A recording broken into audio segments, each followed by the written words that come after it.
Hello students, welcome to my channel. आज हम physics के उस फैसिनेटिंग जर्नी के बारे में बात करेंगे जिसने दुनिया को कम्प्लीटली बदल दिया। एक ऐसी जर्नी जो क्लासिकल फिजिक्स से स्टार्ट हुई और क्वांटम मैकेनिक्स तक पहुंची। लेकिन सवाल ये है कि अगर क्लासिकल फिजिक्स इतनी सक्सेसफुल थी तो फिर क्वांटम मैकेनिक्स की जरूरत क्यों पेश आई? आखिर ऐसा क्या हुआ कि जिसने साइंटिस्ट को मजबूर कर दिया कि वो पुराने लाज पर दोबारा सोचे? तो चलिए वक्त को रिवर्स करते हैं और फिजिक्स की हिस्ट्री को एक्सप्लोर करते हैं। 17th सेंचुरी से लेकर 19th सेंचुरी तक फिजिक्स का एक गोल्डन एरा रहा है जिसमें हम क्लासिकल फिजिक्स कहते हैं। इस एरा में साइंटिस्ट को बिलीव था कि यूनिवर्स एक मशीन की तरह काम करती है, हर चीज प्रिडिक्टेबल है और अगर इनिशियल कंडीशंस पता हो तो फ्यूचर परफेक्टली कैलकुलेट किया जा सकता है। क्लासिकल फिजिक्स मेनली तीन इंपॉर्टेंट ब्रांचेस पर बेस्ड करती हैं और वो है Newtonian mechanics, thermodynamics and electromagnetics. और इन सब ने मिलकर साइंस को इनक्रेडिबल सक्सेस दी थी। सबसे पहले बात करते हैं हम लेजेंडरी साइंटिस्ट आइजैक न्यूटन के बारे में। तो 1687 में न्यूटन ने अपनी famous book Principia Mathematica publish की। उन्होंने मोशन के तीन लॉज दिए और लॉ ऑफ ग्रेविटेशन इंट्रोड्यूस किया।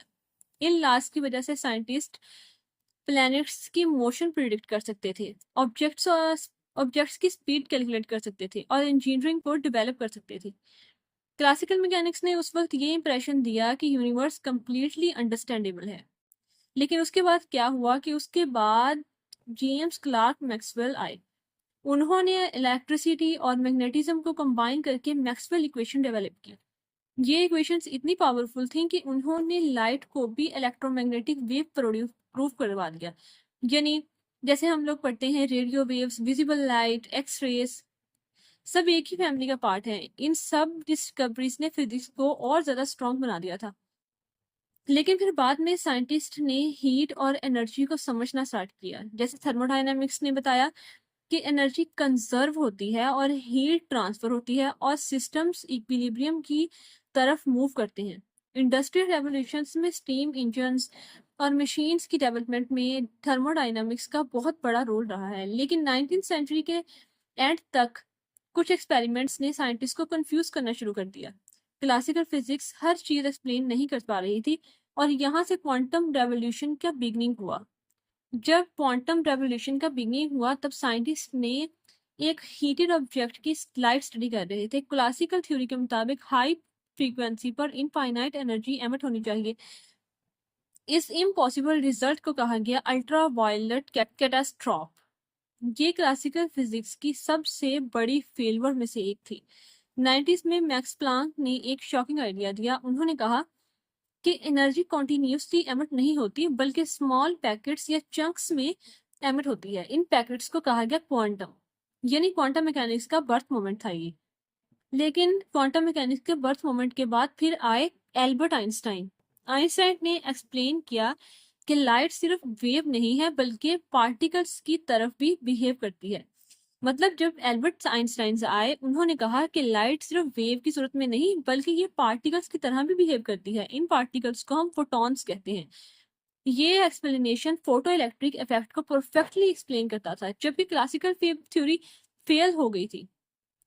इस पॉइंट पर क्लासिकल थ्योरी बिल्कुल फेल हो चुकी थी। उसके बाद फिजिक्स रैपिडली चेंज होना स्टार्ट हुई।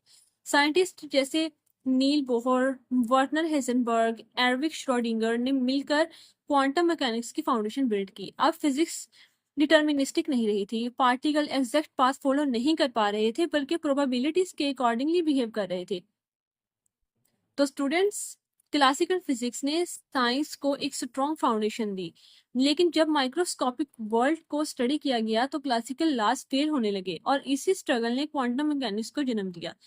मतलब ये कि जब हम मैक्रोस्कोपिक वर्ल्ड की बात करते हैं तब तक तो क्लासिकल फिजिक्स बिल्कुल ठीक रिजल्ट देती है, लेकिन जब हम माइक्रोस्कोपिक वर्ल्ड की बात करते हैं तब क्लासिकल लॉज सभी फेल हो जाते हैं और इसी स्ट्रगल ने क्वांटम मैकेनिक्स को जन्म दिया। आज कंप्यूटर्स, लेजर्स, सेमीकंडक्टर्स और मॉडर्न इलेक्ट्रॉन्स, ये सब क्वांटम फिजिक्स की वजह से पॉसिबल हुए हैं।